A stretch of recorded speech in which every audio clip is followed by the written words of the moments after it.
Hey, it's Justin Harvey.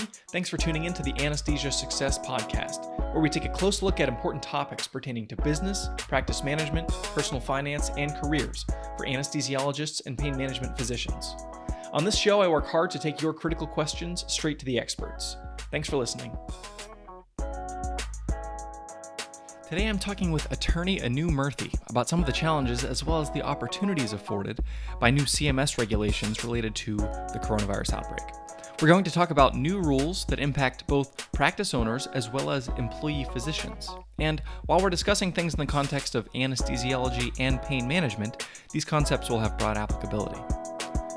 Since we're discussing legal concepts today, it's important to note that the following interview is for informational purposes only. We're going to be discussing legal topics, but nothing in this interview should be relied upon as legal advice. Any specific questions about your situation should be directed to your qualified attorney. As always, thanks for tuning in. Hello and welcome to this episode of the Anesthesia Success Podcast. This week I'm very pleased to be joined by a special guest, attorney Anu Murthy. Anu is a healthcare attorney with a diverse background representing healthcare systems, physician groups and practices, individual physicians, as well as physician recruiting companies. She's joining me today to discuss the implications of the changing legal landscape for physicians as it relates to providing care during the coronavirus. Anu, thanks a lot for joining me today. You're welcome, Justin. Thank you for having me. You're right. This is a very topical area to be talking about today. Let me start off by telling you a little bit about myself. As you mentioned, I am a healthcare attorney with about 25, 30 years of experience. And this is the ecosystem I know. I was married to a physician for 27 years, and I have several dozen physicians in my immediate family. So I live and breathe healthcare and healthcare law. Did you say several dozen in your immediate family? Oh, yeah. And yeah, you should come to one of our Thanksgivings. Sounds like a very safe place to have a heart attack. Oh my, it's a safe place to have a heart attack. Not always a safe place to be an attorney, though. That's funny. Physicians and attorneys don't always mix, and especially when I ventured into what my brother, the anesthesiologist, called the dark side. I went in-house and worked for several different healthcare systems. So I was on the employer side, the system side, the administration side, and I did that for about a decade. And a couple of months ago, ironically, I decided that I would leave that sphere and go back to doing what I love the most, which is representing, advising, and counseling physicians, as opposed to being on the employer system side. Nothing wrong with that side, but that my true love really is helping physicians. So here I am relaunching a very specialized niche, area of practice, and now we're at home in the midst of this pandemic. So it's given me a lot of time to read and work with clients remotely, but it certainly has put a little bit of a damper on my business growth plans. Sure. Well, I'm grateful for your time to join us here today. Thank you. And I'm looking forward to learning more about the Stark laws. So, our physician listeners have probably varying degrees of exposure to what Stark is and means. So talk a little bit about the background behind maybe the genesis of the Stark laws. What does it mean today as far as physician practice do's and don'ts? Okay. So, again, Stark law, as you mentioned, is almost a four-letter word with most physicians, and rightly so, because it presents a number of barriers and obstacles to the practice of medicine as we see it today. And I'll go into a little bit about why that is. But let me tell you, so Stark started in 1988. It was called Stark Law because it was introduced by Representative Pete Stark, Democrat from California. And it was really intended to prohibit the exchange of anything of value to induce or reward the referral of business services. So it's also called the physician self-referral law. So it prohibited a referral by a physician of a Medicare or Medicaid patient to an entity that provided DHS designated health services if the physician or immediate family member had a financial relationship with that entity. And it started out with just labs, but it's really has, become much more pervasive, and almost any financial relationship that a physician has with an entity that provides designated health services is under the purview of Stark. It's become a very burdensome statute to comply with. It doesn't reward innovation, and it really doesn't speak to how physicians are practicing medicine today. Interesting. So, for patients who have commercial insurance or something, would that still apply to them, or is that maybe a different set of rules? It's a different set of rules. And so Stark and its sister legislation, the anti-kickback statute. Stark is a civil strict liability. No proof of intent is required. So you can basically implicate Stark even if you don't intend to implicate Stark. So it's very, very broad. The anti-kickback statute has criminal and civil penalties. So you can go to jail if you violate the anti-kickback statute. Got it. So talk about what does this mean? Maybe to give us a couple patient care scenarios to explain how a doctor might bump into these rules. Again, anytime that a physician is referring to an entity that he or she or their immediate family member has a referral, has an ownership basis. So, that's probably the easiest, most common example. But physician compensation arrangements are often under Stark issues as well. We're talking about fair market value, things like that. So that's again, those are examples where Stark is implicated on a daily basis. Okay, so as far as fair market value, you're talking about fair market value of like a physician's time and maybe like a consulting arrangement or something? Absolutely. Or I mean, just compensation in terms of, if they're contracted with a health system, how much can be paid to that particular physician. Got it. So the Stark law, just so I'm clear, the Stark laws would govern either give probably not a hard cap, but some sort of reasonability test to the maximum amount that a doctor could make in a certain role in a health system. Yes, because you don't want it to be seen to induce referrals to the health system. Right. Interesting. So I'm just wondering how this plays out kind of in the real world. If we had, for example, an orthopedist, or I think pain management could potentially have a similar vibe, where if you have a physician who does some procedures, who has a really good reputation, who by virtue of them being wherever they are, would bring patients to that site of service.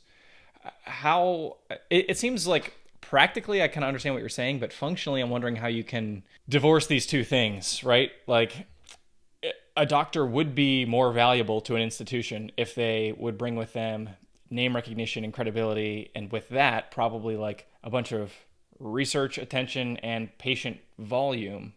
So I'm just wondering, like, how have you seen organizations try to sort of toe this line? Like, oh, we really want Dr. Smith. He's excellent. He's got a great reputation. He is like the linchpin of like orthopedic procedures in this city for this type of thing. And if we get him at our institution, we know that it's going to be a great PR thing. We're going to be able to do more research and, have a higher profile and probably have more patients come in the door. Like, I can see that being a very natural consequence of getting an acclaimed physician. How would this apply in that kind of situation? I'm wondering, or is that sort of murky? It can be murky, but what hospital systems and employers do in order to calculate compensation is they typically use surveys such as MGMA is a big one.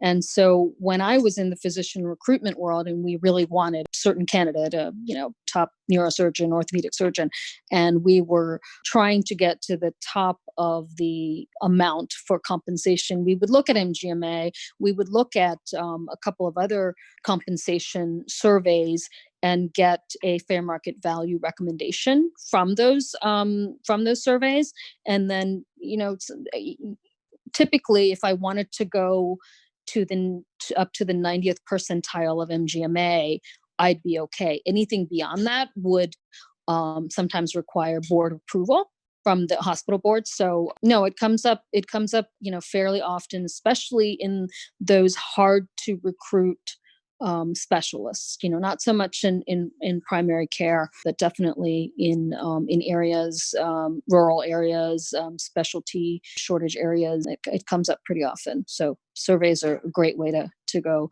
But so, I just wanted to kind of get back to Stark. Stark started out in 1988, and over the course of the past 30 years, there haven't been a lot of changes to Stark. There is a Stark 2, I think that was back in 1993, and then some more changes in 2007. Actually, I think in 2007, the changes were related to CRNAs. So that may be of interest to you. I think it was the supervision of CRNAs that seemed to be addressed during that time.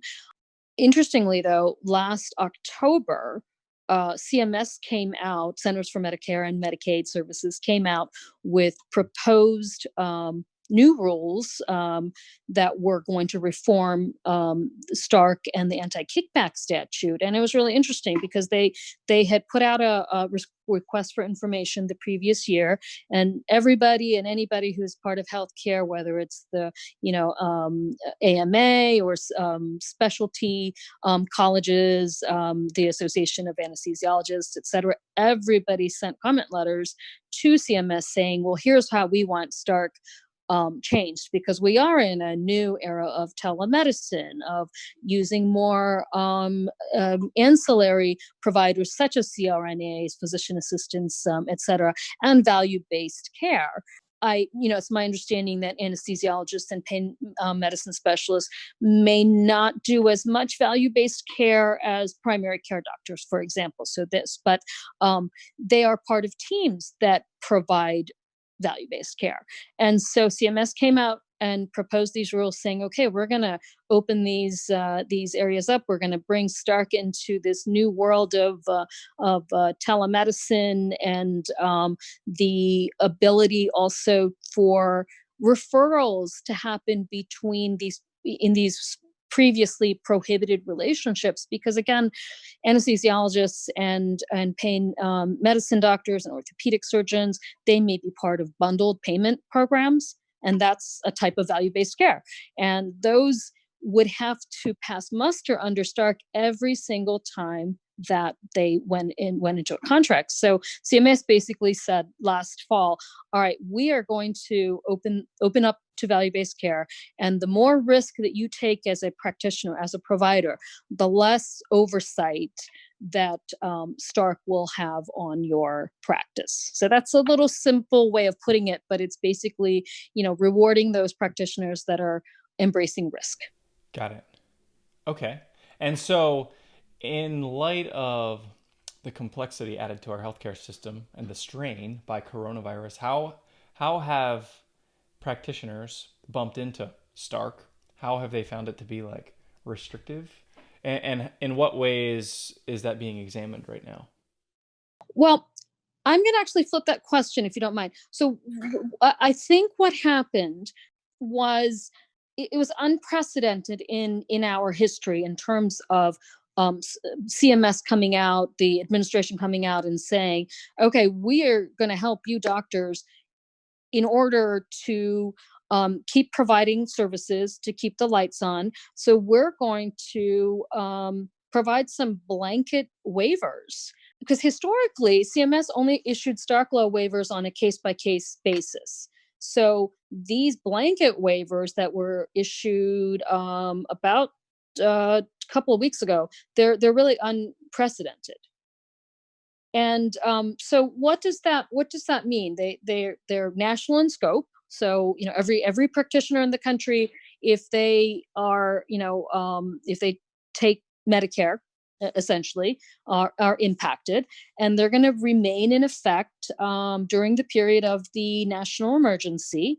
And there's 18 waivers that were issued, and there were 5 purposes under these waivers. So these waivers only apply to financial relationships and referrals that are related to the national emergency that is the COVID-19 outbreak in the United States. Okay, so the 5 purposes, they seem a little narrow at first. Like the very first one says it has to be related to the diagnosis or medically necessary treatment of COVID-19 for any individual, whether or not the individual is diagnosed with a confirmed case of COVID-19. Well, you and I know there's a lot of doctors out there that are unfortunately, because of the ban on elective procedures, they're not practicing medicine. They're not treating individuals that have COVID or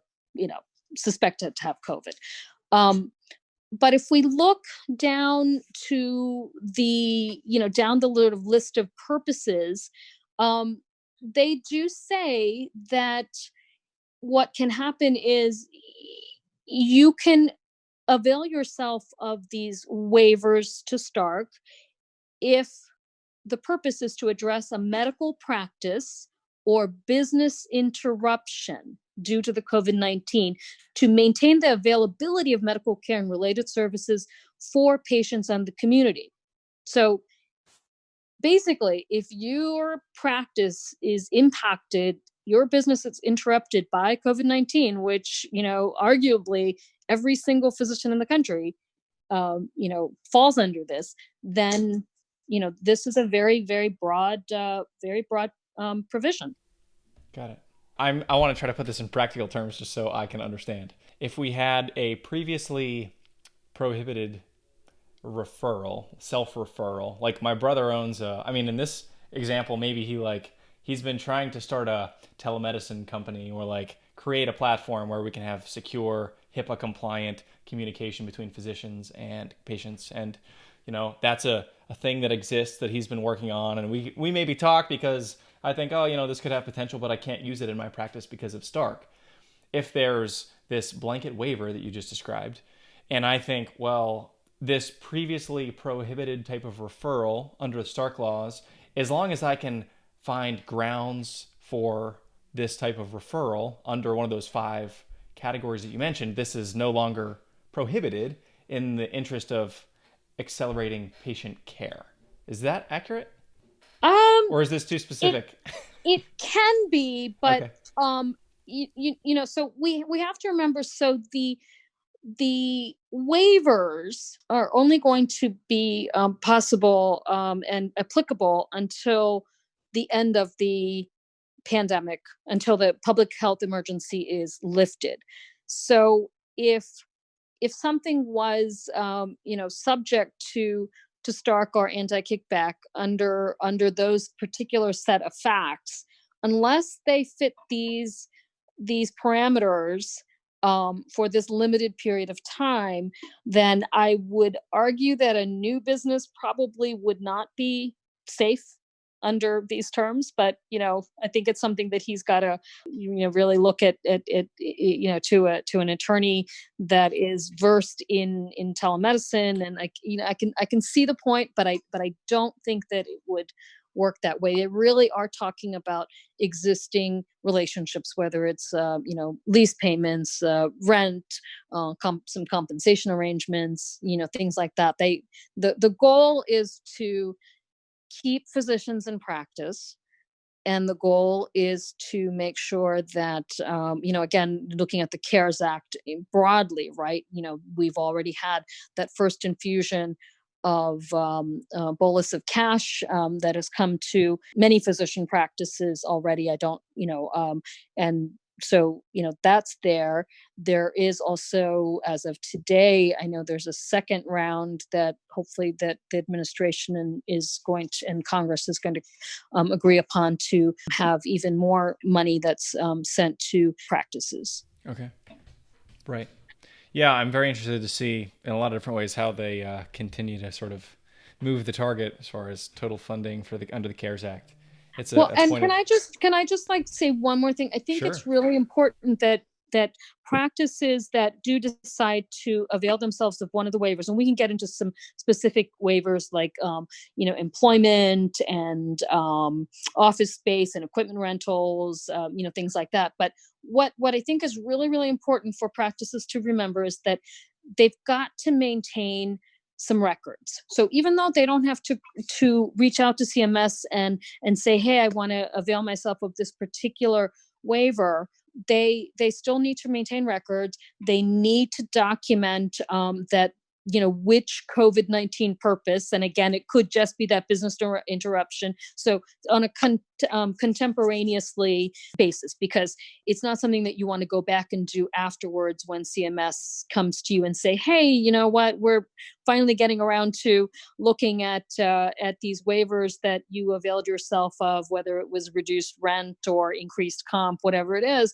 And we think that there could be fraud and abuse, show us your records. And it doesn't have to be something, very detailed or, CMS really hasn't even provided the guidelines as to what exactly they're looking for, other than to record what purpose you are using the waiver under. It's really important maybe to have like a point person to handle all these type of arrangements, and just make sure that you're consistent in your documentation. Like, for example, a health system, and my constituents are not health systems; they're now individual physician groups. But a health system, for example, needs to make sure that if they are providing help to a certain physician, that they do so consistently with all physicians that are similarly situated. So they don't want to have CMS looking at that situation and say, hey, you paid more to Dr. A, but is that because you really needed help during the pandemic, or was it because Dr. A is, your biggest referral source? So we still have to be careful. Right. Can you give maybe a couple more examples of those categories you mentioned, and what proper navigation of the waiver may entail? Sure. So I think one of the waivers that your clients, my clients may be looking at is the waiver that permits payments by an entity to a physician that is above or below fair market value for services personally performed by the physician. So, for example, hazard pay or restructuring procedure-based compensation methodologies, and that's a big one for surgeons and anesthesiologists and anybody but primary care. I mean, they've been unable to do those elective surgeries, those elective procedures. So this is a big one. But again, you have to really, really be very careful in the methodology that's used by the health system to provide that pay, that compensation to the physicians involved. So as an example with that one, the hazard pay situation, what you're saying is, traditionally we would be governed by MGMA data to sort of extrapolate a reasonable compensation level for physicians of a certain specialty in a medical practice. For a period of time, we may consider an opportunity to give them hazard pay, which may be above and beyond what we would traditionally consider to be reasonable. And as such, we would receive protection under this rule, under this waiver, for as long as this period of national public health crisis exists, per CMS, that we're not going to be penalized for that as long as we're keeping proper records. Is that accurate? I think that's accurate. I think too that it's important for when that type of pay is above fair market value. I think it's still important for there to be a reasonableness standard that will be applied. So it can't just be, through the roof type of compensation. So, again, because, CMS will come back and look at you for any type of fraud and abuse. Sure. Yeah, I don't know what you're seeing out there, Anu, but I'm certainly not. Most of the physicians I'm bumping into right now aren't saying, holy cow, money is falling out of the sky. It tends to be a little bit more the opposite of there's massive system disruption, ORs aren't functioning, elective procedures have all been shut down, the anesthesiologists are trying to turn into intensivists exclusively, and everything is economically disrupted the way it's clinically disrupted. Absolutely, absolutely. And earlier last week, I know that the American Society of Anesthesiologists sent Secretary Azar of Health and Human Services a letter asking for some very specific asks for payment for loss of work via grant process. And he references, or I'm sorry, they reference, the association references that payment to be issued for each anesthesia professional, is pegged to MGMA. They're also, and that the intent is to revive physician practices that are facing these economic challenges due to postponement and cancellation of non-essential services. I mean, there's just been a huge, as you know, decline in revenue. So, and what, the other thing that they're looking at is some changes in an increase in reimbursement for certain CPT codes for ventilation management, in intubation, et cetera. So they're asking for a 20% add-on to that. And I think those are all pretty reasonable asks by the Association of Anesthesiologists. And so I don't know what your thoughts are, or what your clients are saying, but this isn't meant to make people whole, but if it could provide some relief so they can stay in business, so that they could keep their staff working.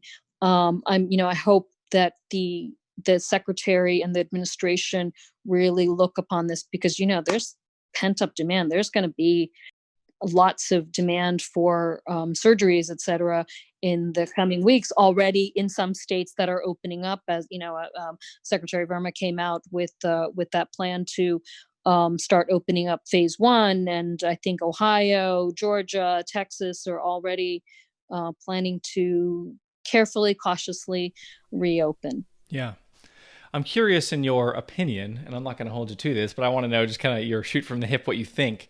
And I would say, like, the business corollary to this with regards to the CARES Act and $349 billion allocated for small business, which has been very challenging to navigate. And obviously, medical practices, many of them are small businesses, or surgery centers would fall under that umbrella. But as far as the CMS Stark waiver and its intended purpose of making access to care more readily available and helping physicians economically in some targeted ways, do you think that this is going to work or help or be effective to that end? How and where can this go wrong, or might it, or has it? We're so early into it, Justin, that I don't know if things have gone wrong yet. What I'm getting from my clients are questions about, okay, well, my health system is offering me reduced rent at this time. Is that okay? What else should I be looking at? This is a new lease. Or my health system or my employer is, withholding my productivity bonus, things like that. So those are the issues that I'm seeing right now.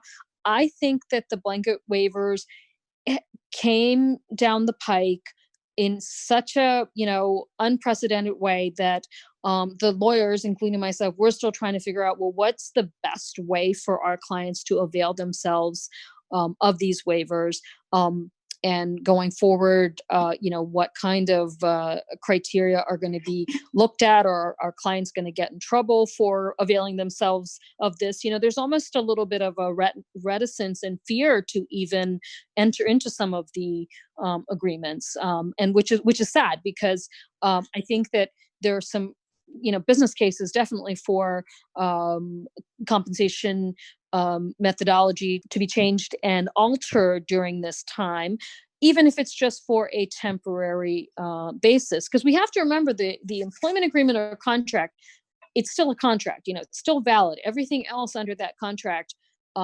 is still, you're still going to be held to. And one of the things that's popping up a lot for in my world are the rental charges that physician practices pay for space or equipment.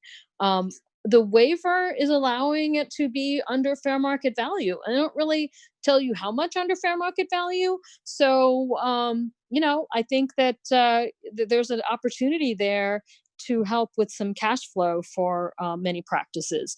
And I think that you can even maybe use this as a opportunity, long-term renegotiation of the lease, because the other thing that I think we're all going to face is, well, fair market value prior to March 30th is going to be really different going forward. I mean, we may see fair market value of leases and compensation agreements really drop. And that's kind of frightening, but it also could provide some great opportunities. Yeah. Can you give a couple more specific examples or ideas, maybe, of based on the focuses, the communicated sort of pillars of the Stark waiver, ways that physicians can proactively maybe recommend to their health system or whoever they pay the rent to or whoever they lease the equipment from? Are there other opportunities where they could say, hey, like, person on the other side of this exchange of money, we have an opportunity here under the Stark waiver to do something that could be mutually beneficial? Yeah, so we talked a little bit about it, the actual employment contract, the personal services contract, and compensation. Definitely office space and equipment rentals are a way to, again, to look at. So purchased items or services from the entity, from the health system, is another, potential area that could be done at below fair market value. So I'm only talking in the context, as I know you are, of the physician, not of the entity, because Right. it goes both ways. The entity also could amend the lease payment that they are paying to a physician group requesting below fair market value. So it works both ways. But we're just talking about physicians. Loans right now. I mean, the blanket waiver, it permits loans to a physician or physician group at an interest rate that is below fair market value. And so the caveat is on terms that are unavailable from a disinterested lender. So, for example, hospital can loan money to an anesthesia group from which it has an exclusive contract to cover the physician's lost income due to the cancellation of elective surgeries, to ensure that the hospital has anesthesia services needed for COVID-19 patients. So this sounds like a great opportunity for Mhm. hospital-based private anesthesia groups. Yep, it To can if be. the hospital has a little bit more, which frankly, I mean, even many hospitals right now are struggling for the same reason the anesthesia groups are, but they may have a little bit of a more robust balance sheet to be able to say, hey, for a period of time, we're going to loan you some money to float you to allow you to continue to provide services, Yep. and we're going to be protected under Stark. Especially if those, or sorry, under the Stark waiver, but especially if those groups maybe applied for the Paycheck Protection Program under Right. the Small Business Administration, and either got caught up in administrative purgatory or whatever, and for whatever reason didn't get any money on that side of things. Yeah, and that kind of brings me to another issue.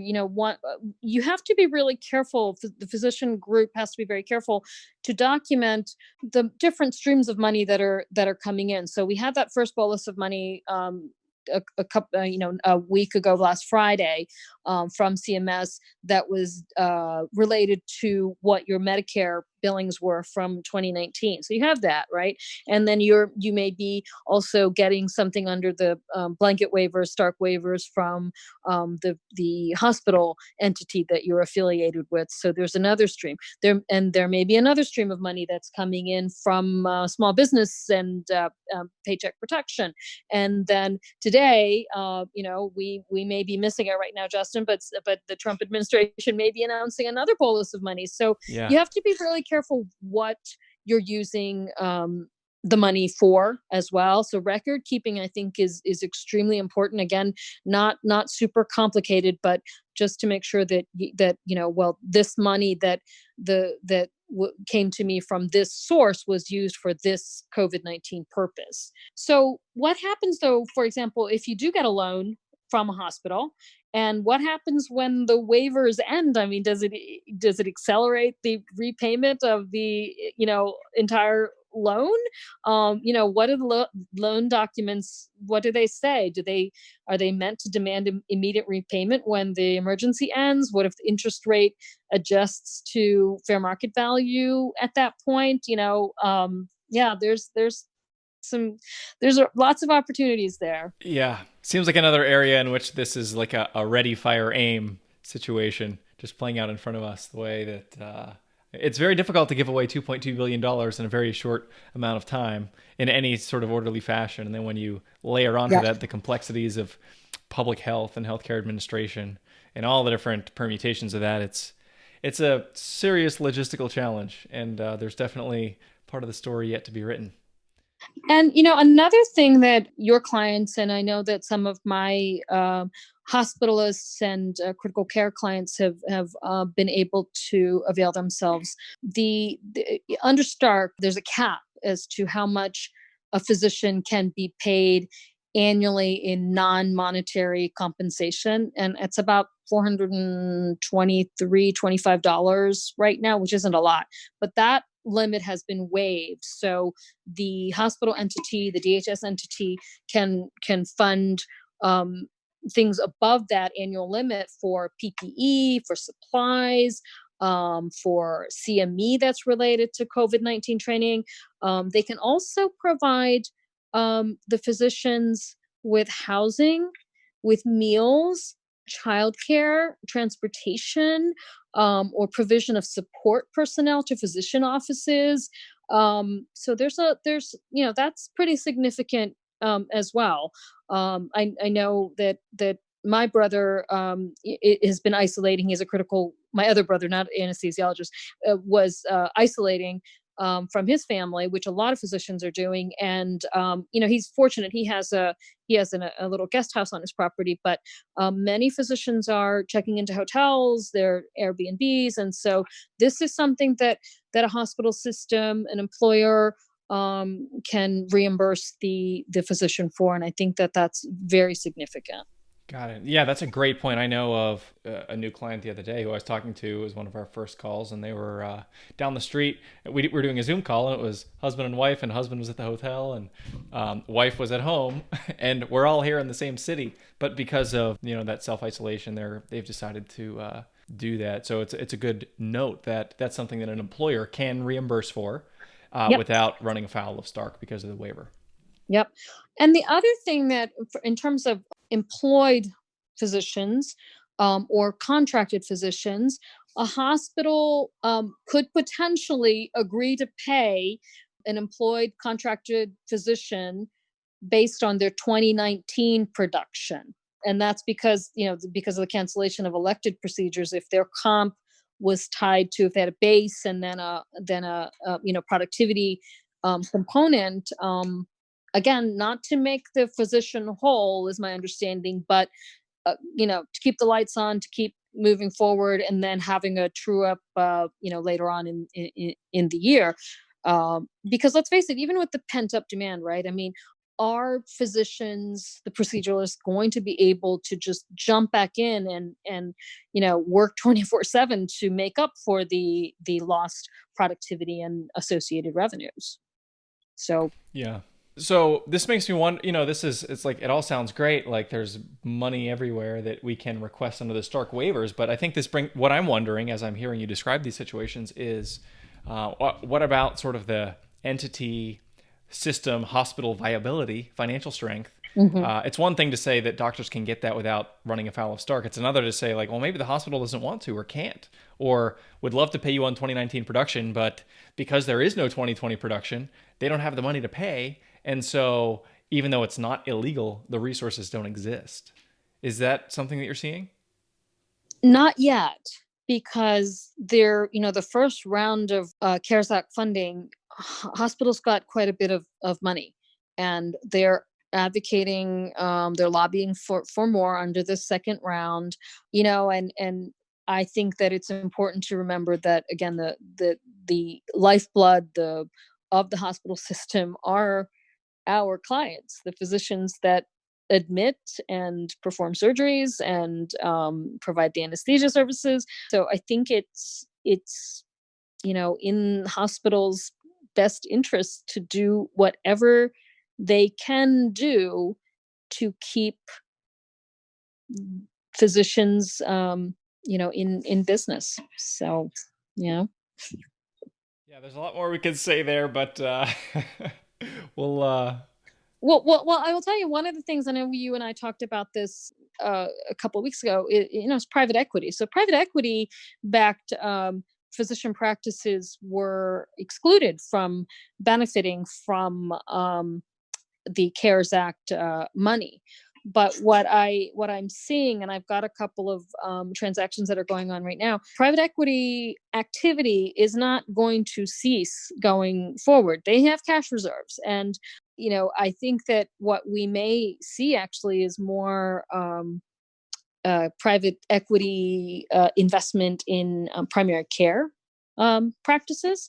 And that could be very good for our proceduralist clients as well, because if primary care practices close, well, referral streams also dry up. And so it's going to be a very interesting, it's like the Wild West, honestly. I mean, and just going back to Stark for just a minute, I'm really excited because CMS is supposed to come out with final rules for their proposed rules that they did back in October.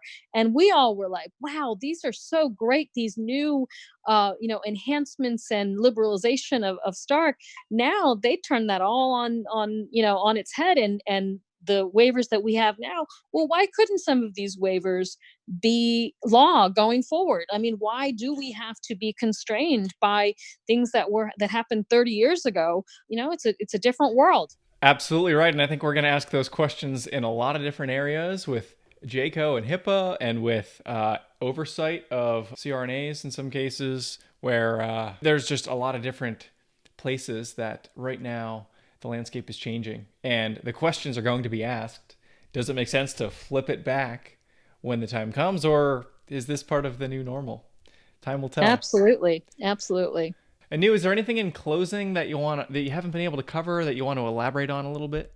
I think it's really, it behooves everybody who is taking part in any type of CARES Act funding, any type of Stark waivers, to just take a few minutes before entering into arrangements and write down, look at those purposes, the 5 purposes, and that very broad one about business interruption. Take a look at those purposes, look at the reading, and have your counsel or other business advisor to make a note of that. Make sure you have a point person who is tracing back the way that the funds are used, back to the purpose, back to the source, so that if CMS comes knocking, I don't want any of our physicians to run afoul and, be carted off to jail or pay fines or anything. It's the last thing we want. I mean, these are being put out there to keep our doctors in practice. And that is the most important thing right now, is to, we have a shortage in this country, and that shortage is just going to get worse. The last thing I want are physicians to go out of business. That will be a very sad day. Absolutely. So we're going to post some resources on the show notes page. So anesthesiasuccess.com/45B, as this will be episode 45B. We're going to have Anu's contact info there if you want to reach out to her, and also some of the resources that she recommends that practice owning physicians, especially, but even some employed physicians, familiarize themselves with in order to make sure they understand what do the Stark waivers mean, how should we consider trying to capitalize on any opportunities that they present right now. So anesthesiasuccess.com/45B, you can check that out. Anu Murthy, thank you very much for joining us today on the Anesthesia Success Podcast. Thank you very much. If you liked what you heard this week, head on over to anesthesiasuccess.com, where you can find more content and free resources to help you build a successful career in anesthesiology and pain management. If you wanted to leave a review in iTunes, I would also really appreciate it. Thanks for using some of your valuable time to join me today on the Anesthesia Success Podcast.